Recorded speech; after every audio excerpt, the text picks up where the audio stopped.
ಇತ್ತೀಚಿನ ಸಂಚಿಕೆಗಳನ್ನು ಜಾಹೀರಾತಿನ ಕಿರಿಕಿರಿ ಇಲ್ಲದೆ ನೋಡಿ.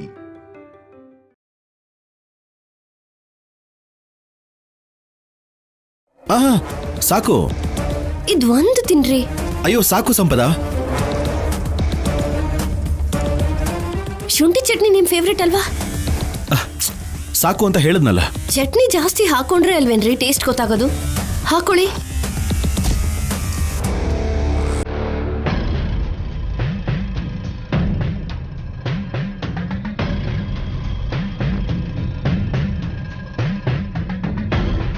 ಇವತ್ತು ರಾತ್ರಿವರೆಗೂ ಉಪವಾಸ ಇರಬೇಕಾ? ಒಂದು ಹೊತ್ತೇ ನನ್ನ ಕೈಯಲ್ಲಿ ಇರೋಕ್ಕಾಗಲ್ಲ. ನಿನ್ನೆ ರಾತ್ರಿನೇ ಹೇಳಿದ್ರೆ ಇವತ್ತಿಗೆ ಸಾಕಾಗೋಷ್ಟು ನೆನ್ನೆನೇ ತಿಂದ್ಬಿಡ್ತಿದ್ದೆ ಅಲ್ವಾ?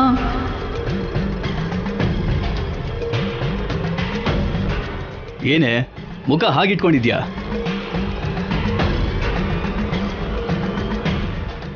ಏನಿಲ್ಲ ಬಿಡ್ರಿ.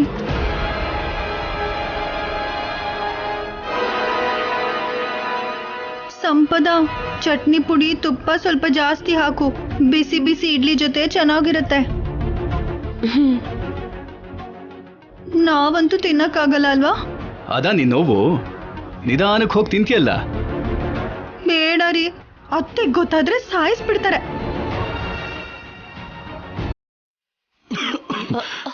ಶೌರ್ಯ, ಶೌರ್ಯ ನೀರು ಕುಡಿ. Officer,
thank you.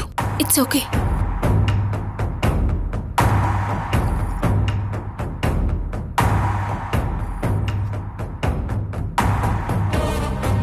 ಹೋಗಿ ಬರ್ತೀನಿ. ಬೇಗ ಬನ್ನಿ ಆಫೀಸರ್.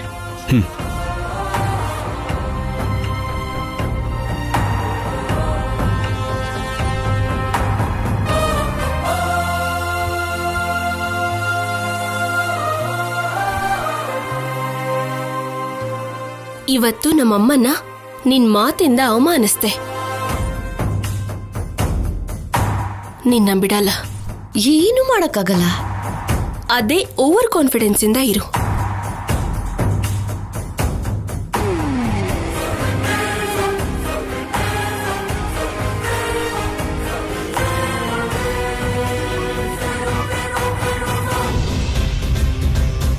ವಾಸು, ಆ ಸಿದ್ದು ಬಗ್ಗೆ ಏನಾದರೂ ಇನ್ಫಾರ್ಮೇಶನ್ ಸಿಕ್ತಾ?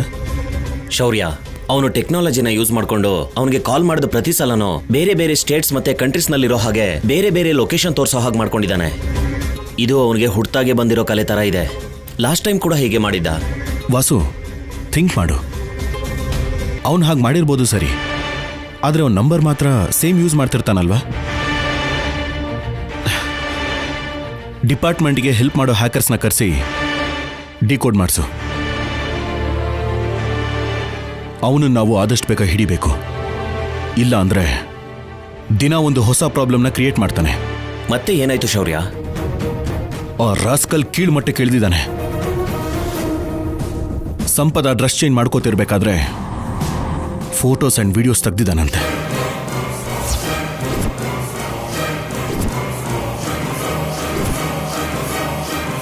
ವಾಟ್? ನನಗೆ ಈ ವಿಷಯ ಗೊತ್ತಾದಾಗ್ಲಿಂದ ರಕ್ತ ಕುದೀತಾ ಇದೆ. ಅವನನ್ನು ಸಾಯಿಸುವಷ್ಟು ಕೋಪ ಬರ್ತಾ ಇದೆ. ಈಗ ದುಡ್ಡು ತಗೊಂಡ್ ಬಾ, ಇಲ್ಲ ಅಂದ್ರೆ ಅದನ್ನ ಸೋಷಿಯಲ್ ಮೀಡಿಯಾಗೆ ಅಪ್ಲೋಡ್ ಮಾಡ್ತೀನಿ ಅಂತ ಹೆದರ್ಸ್ತಾ ಇದ್ದಾನೆ. ಅವನು ಅಂತ ಕೆಲಸ ಮಾಡ್ತಾನ? ನನಗೂ ಮೊದಲು ಹಾಗೆ ಅನ್ಸಿತ್ತು, ಬಟ್ ಅವನು ದೊಡ್ಡ ಹುಚ್ಚ. ದುಡ್ಡುಗೋಸ್ಕರ ಏನ್ ಬೇಕಾದ್ರೂ ಮಾಡ್ತಾನೆ. ಚಾನ್ಸ್ ತಗೊಳಕ್ಕಾಗಲ್ಲ ವಾಸು. ನಿಜಾನೇ ಶೌರ್ಯ, ತಾನು ಪ್ರೀತಿ ಮಾಡಿರೋ ಹುಡುಗಿಗೆ ಹೀಗೆಲ್ಲ ಮಾಡ್ತಾನ ರಾಸ್ಕಲ್. ಒಂದು ವೇಳೆ ಅವನೇನಾದ್ರೂ ಹಾಗೆ ಅಪ್ಲೋಡ್ ಮಾಡಿದ್ರೆ ಸಂಪದ ಜೀವಂತವಾಗಿರೋದಿಲ್ಲ. ನಮ್ಮ ಮನೆ ಮರ್ಯಾದೆ ಪೂರ್ತಿಯಾಗಿ ಹೋಗುತ್ತೆ. ಅವನು ಹೊರಗಡೆ ಇರೋ ಅಷ್ಟು ದಿನ ಸಂಪದ ಕಲ್ಯಾಣಿನ ನೆಮ್ಮದಿಯಾಗಿರೋಕಂತೂ ಬಿಡೋದಿಲ್ಲ. ಇವಾಗ ಏನ್ ಮಾಡ್ಬೇಕು ಅಂತೀಯ ಶೌರ್ಯ? ಅವರಿಬ್ಬರ ಲೈಫು ಚೆನ್ನಾಗಿರ್ಬೇಕು ಅಂದ್ರೆ ಅವನನ್ನ ಎನ್ಕೌಂಟರ್ ಮಾಡಬೇಕು ವಾಸು. ಎನ್ಕೌಂಟ್ರಾ? ಎಸ್, ನನಗಷ್ಟು ಕೋಪ ಇದೆ. ನಾನು ಕಾನೂನ ನ್ಯಾಯನ ಗೌರವಿಸ್ತೇನೆ. ಸೊ ಅವನು ಮಾಡಿರೋ ಎಲ್ಲ ತಪ್ಪುಗಳಿಗೂ ಶಿಕ್ಷೆ ಆಗಲೇಬೇಕು. ಬಟ್ ಇದ್ರ ಮಧ್ಯೆ ಅವನು ಏನ್ ಬೇಕಾದ್ರೂ ಮಾಡ್ಬೋದು. ನಮ್ಮವ್ರನ್ನ ಅಲರ್ಟ್ ಆಗಿರೋಕೆ ಹೇಳು. ಓಕೆ? ಆಗ್ಲಿ ಶೌರ್ಯ.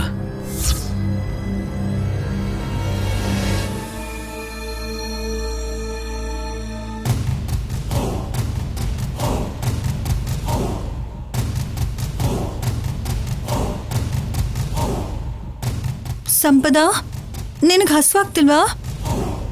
ನನಗಂತೂ ಹಸುವಿಗೆ ಸತ್ತೋಗೋ ಥರ ಆಗ್ತಿದೆ. ಒಳಗಡೆ ಇಲಿಗಳು ಓಡಾಡ್ತಿದ್ಯೋ ಇಲ್ಲ ನಾಯಿ ನರಿಗಳು ಓಡಾಡ್ತಿದ್ಯೋ ನನಗೆ ಅರ್ಥನೇ ಆಗ್ತಿಲ್ಲ.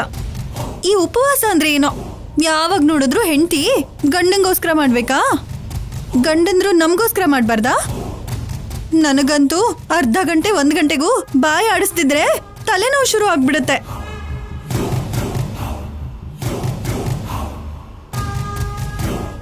ನಾನು ಕತ್ತೆ ಥರ ಇಲ್ಲಿ ಕಿರ್ಚ್ಕೊಳ್ತಿದ್ರೆ ನೀನ್ ಮಾತಾಡ್ತಿಲ್ವಲ್ಲ? ನನ್ನನ್ನು ಇನ್ವಾಲ್ವ್ ಮಾಡ್ಬಿಡಿ ಚಿಕ್ಕಮ್ಮ. ಏನು? ನಾನಾದ್ರೆ ನಿನ್ ವಿಷಯದಲ್ಲಿ ಇನ್ವಾಲ್ವ್ ಆಗ್ಬೇಕು, ನಿನಗೆ ಹೆಲ್ಪ್ ಮಾಡ್ಬೇಕು. ನೀನ್ ಮಾತ್ರ ನನ್ನ ನೋವಲ್ಲಿ ಭಾಗಿಯಾಗಲ್ವಾ? ಹಾಗಿದ್ರೆ ಇವತ್ತಿನಿಂದ ನಿನ್ ಫ್ರೆಂಡ್ಶಿಪ್ ಕಟ್ಟು. ಅಬ್ಬಾ, ಹಾಗಲ್ಲ ಚಿಕ್ಕಮ್ಮ, ನನಗೆ ಮಾತಾಡೋ ತಾಳ್ಮೆ ಇಲ್ಲ.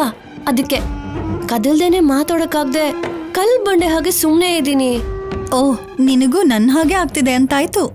ಹೀಗೆ ರಾತ್ರಿವರೆಗೂ ಇರ್ಬೇಕು ಅಂದ್ರೆ ನಾನು ಔಟ್ ಚಿಕ್ಕಮ್ಮ.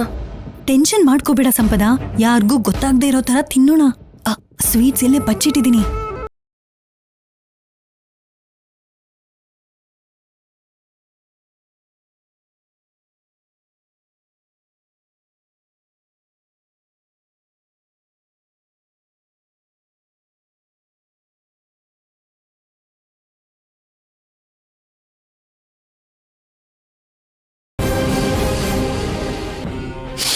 ಆಹಾ, ಈ ಸ್ವೀಟ್ಸ್ ವಾಸನೆಗೆ ಬಾಯಲ್ಲಿ ನೀರು ಬರ್ತಿದೆ. ತಗೋ. ಚಿಕ್ಕಮ್ಮ ಚಿಕ್ಕಮ್ಮ ಬಚ್ಚಿಟ್ಕೊಳ್ಳಿ, ಕಲ್ಯಾಣಿ ಬರ್ತಿದ್ದಾಳೆ.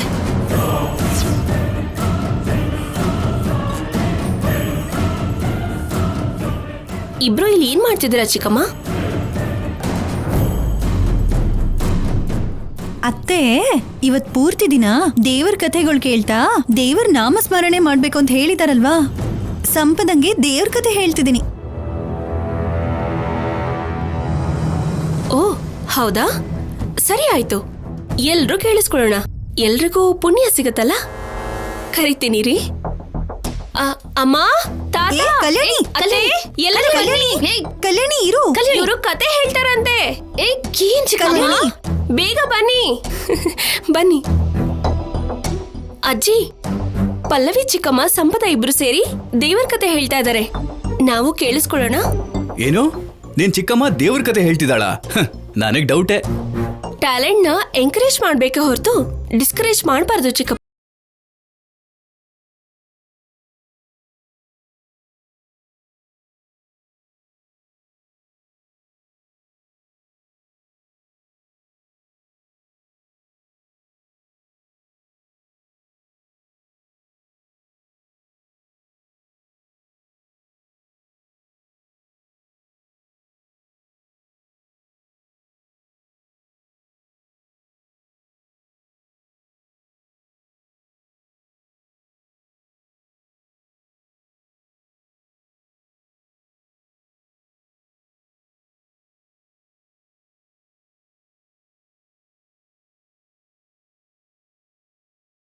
ಮುಹೂರ್ತದಲ್ಲಿ ವಾಲ್ಮೀಕಿ ಮಹರ್ಷಿ ಮಹಾಭಾರತನ ಹೇಗಿದೆಯೋ ಹಾಗೆ ಬರೆದ್ಬಿಟ್ಟಿದ್ದಾರೆ.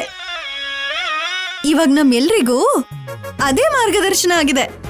ಅಬ್ಬಾ, ಕೇಳಿಸ್ಕೊಂಡ್ರಲ್ಲ, ಪಲ್ಲವಿಗೆ ವಾಲ್ಮೀಕಿ ಮಹರ್ಷಿ ಮಹಾಭಾರತ ಬರೆದಿದ್ದಾರೆ ಅಂತ ಗೊತ್ತಾಗೋಯ್ತು. ಗ್ರೇಟ್. ಥ್ಯಾಂಕ್ ಯು ರೀ. ಅದ್ರಲ್ಲಿ ಮುಖ್ಯವಾದ ಭಾಗ ಅಂದ್ರೆ ಶ್ರೀರಾಮ ಮಾಡಿರೋ ಕುರುಕ್ಷೇತ್ರ ಯುದ್ಧದ ಬಗ್ಗೆ ಹೇಳಲೇಬೇಕು.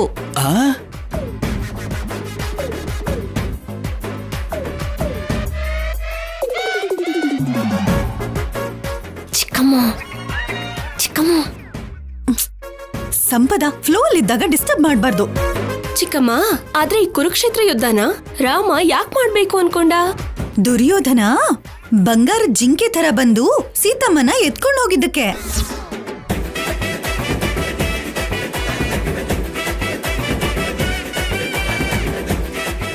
ಆವಾಗ ಶ್ರೀರಾಮನ್ ಕೋಪ ಬಂದು ಅರ್ಜುನನ್ ಜೊತೆ ಮಾಡ್ಕೊಂಡು ಕುರುಕ್ಷೇತ್ರ ಯುದ್ಧ ಮಾಡಿದ್ರು.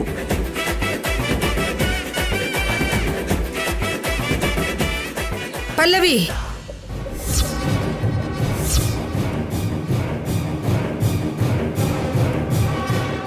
ರಾಮಾಯಣ ಯಾವ ಯುಗದಲ್ಲಿ ನಡೀತು, ಕುರುಕ್ಷೇತ್ರ ಯಾವ ಯುಗದಲ್ಲಿ ನಡೀತು?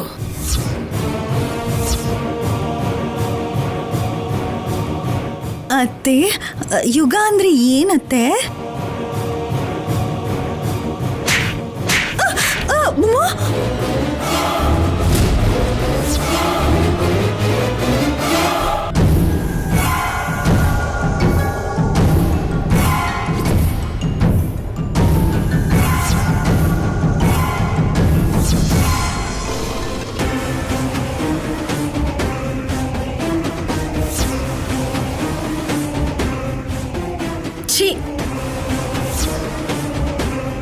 ಒಂದು ದಿನ ಉಪವಾಸ ಇರಕ್ಕಾಗಲ್ವಾ? ಬೇರೆ ದೇಶದವರೆಲ್ಲ ನಮ್ಮ ಸಂಸ್ಕೃತಿ ಸಂಪ್ರದಾಯಗಳನ್ನ ಪಾಲಿಸ್ತಾ ನಮ್ಮ ಪುರಾಣನ ಪವಿತ್ರ ಗ್ರಂಥವಾಗಿ ನೋಡ್ತಾ ಅದನ್ನ ಅನುಸರಿಸ್ತಿದ್ದಾರೆ.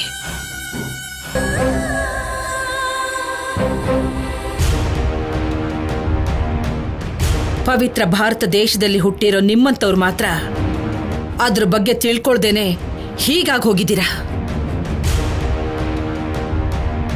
ಕೇಳಿಸ್ಕೊ, 1 ತಿಂಗಳಲ್ಲಿ ರಾಮಾಯಣ ಮಹಾಭಾರತನ ಕಂಠಪಾಠ ಮಾಡಿಕೊಂಡು ನಾನ್ ಯಾವಾಗ ಕೇಳಿದ್ರು ಅವಾಗ ಹೇಳಬೇಕು.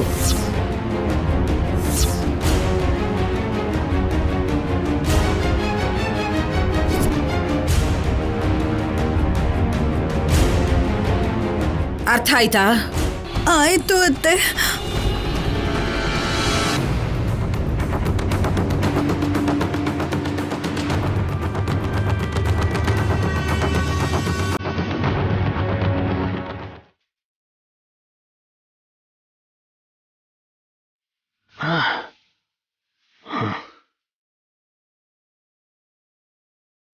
ನಿಲ್ಸಿ.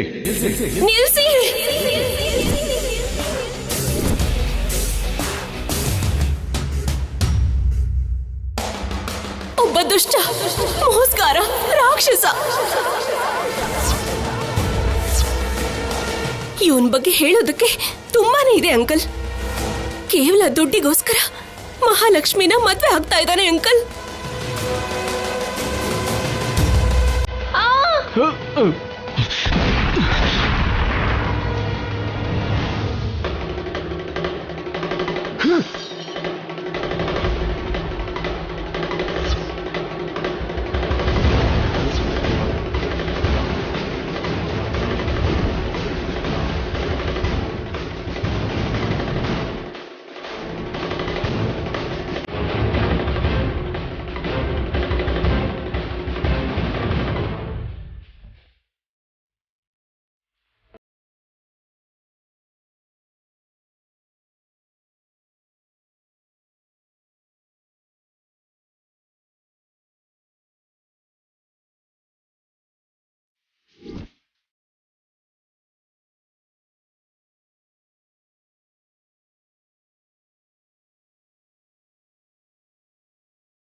ಲೇ ಕಲ್ಯಾಣಿ, ನಿನ್ನಿಂದಾನೆ ನಾನು ಇವತ್ತು ಬೀದಿಲಿರಿದ್ದೀನಿ. ನನ್ನ ಜೀವನ ಪೂರ್ತಿ ನಾಶ ಆಗೋಯ್ತು. ನನ್ನ 2 ಸರಿ ಸಾವಿನ ಅಂಚಿನವರೆಗೂ ಕರ್ಕೊಂಡು ಹೋಗಿದ್ಯಾ. ಆದರೆ ನೀನು ಬದುಕಿದ್ರೆ ಮಾತ್ರ ನನಗೆ ಸಾವು ಪರಿಚಯ ಮಾಡಿಸ್ತೀಯ. ನನಗೆ ಅರ್ಥ ಆಯಿತು. ಸೊ ಇವತ್ತಿನಿಂದ ನನಗೆ ಯಾವುದೇ ಆಂಬಿಷನ್ಸ್ ಇರೋದಿಲ್ಲ. ನನ್ನ ಟಾರ್ಗೆಟ್ ಒಂದೇ, ನಿನ್ನ ಸಾವು ನನಗೆ ಮನಃಶಾಂತಿ ಕೊಡುತ್ತೆ. ಇಷ್ಟು ದಿನ ದುಡ್ಡು ಸಿನಿಮಾನೇ ಪ್ರಪಂಚ ಅನ್ಕೊಂಡಿದ್ದೆ. ಅಲ್ಲ, ಇವತ್ತಿಂದ ಅಲ್ಲ, ಏನೋ ಒಂದು ಮಾಡಬೇಕು. ಏನು ಮಾಡಬೇಕು? ಏನು ಮಾಡಬೇಕು?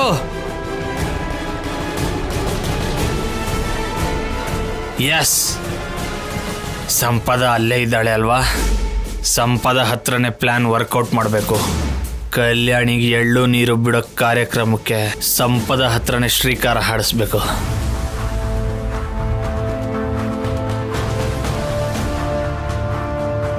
ಈ ಹೊಸ ನಂಬರ್ ಆಕ್ಟಿವೇಟ್ ಆಗಿದೆಯೋ ಇಲ್ವೋ?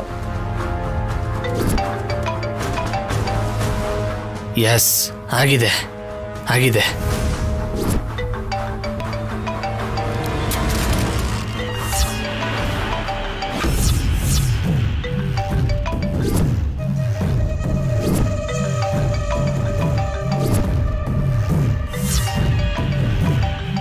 ಖಂಡಿತ ಸಿದ್ದುನೇ ಆಗಿರ್ತಾನೆ.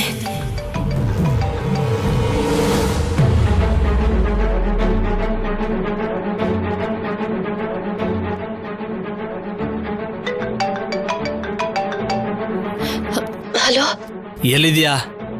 ಟೆಂಪಲ್ಗೆ ಹೋಗ್ತಿದ್ದೀವಿ ಸಿದ್ದು. ಓಕೆ, ನಾನು ಬರ್ತಾ ಇದ್ದೀನಿ. ಏನಕ್ಕೆ ಸಿದ್ದು? ಯಾಕೆ ಅಂದರೆ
ನಡೀರಿ ಬಾಬಾ.